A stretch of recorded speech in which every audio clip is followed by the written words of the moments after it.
నక్క విపరీత ఆలోచన. ఒక అడవిలో పులి, నక్క చాలా కలిసిమెలిసి ఉండేవి. ముందుగా అడవిలో నక్క సంచరించి మేతకు వచ్చిన జంతువుల జాడలను కనుగొనేది. ఆ సమాచారం నక్క పులికి అందివ్వగానే అది వాటిపై దాడి చేసి చంపేసేది.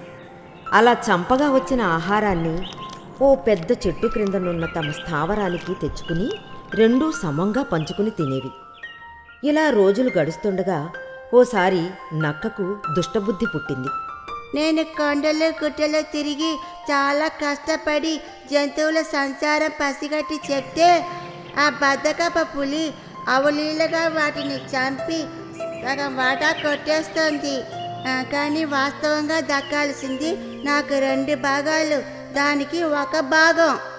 ఈ విషయం పులితోనే మాట్లాడదామా అంటే అది నా మాట పూర్తవకముందే కోపంతో నన్ను చంపినా చంపగలదు. ఈ సమస్య సామరస్యంగా పరిష్కారం కావాలంటే ఎలా అని తీవ్రంగా నక్క ఆలోచించసాగింది. ఉన్న ఫలంగా నక్కకి ఒక ఆలోచన తట్టింది. తన మరో మిత్రుడైన కప్ప దగ్గరకు వెళ్ళింది. తను పులి పంచుకుంటున్న ఆహార భాగాల గురించి ఏకరువు పెట్టి బాధపడింది. తన సాయాన్ని అర్థించింది.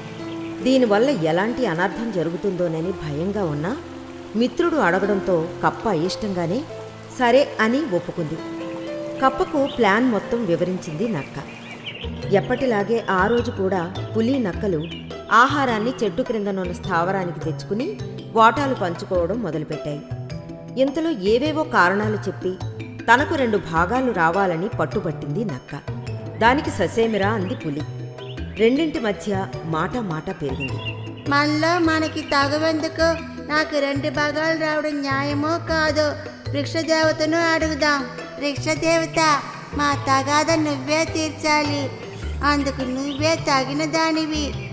ఎవరికి ఎంత రావాలో సెలవియ్యి అంది నక్క చెట్టు తొర్రలో నుండి. పులికి 1 భాగము, నక్కకు 2 భాగములు చెందుట సమంజసం అని వినిపించింది. అప్పుడు ఆ పులి కోపంతో దేవతా రూపమో మరొకటో ఇప్పుడు బయటపడుతుంది అంటూ ఎండుగడ్డి తెచ్చి చెట్టు తొర్రలో వేసి నిప్పంటించింది. అగ్నిజ్వాలలు వ్యాపించేసరికి కప్ప సగం ఒళ్ళు కాలి బెకబెకమంటూ బాధగా అరుస్తూ బయటికి వచ్చి మీరిద్దరు సమాన భాగాలు చేసుకోవడమే న్యాయం అని చెప్పి జిత్తుల మారి నక్కకు సహాయం చేయడానికి వచ్చినందుకు తనను తాను నిందించుకుని అక్కడి నుండి పరుగు తీసింది. అందుకే అంటారు, కుటిల బుద్ధికి తానే కాక తనవారు కూడా బలవుతారు అని.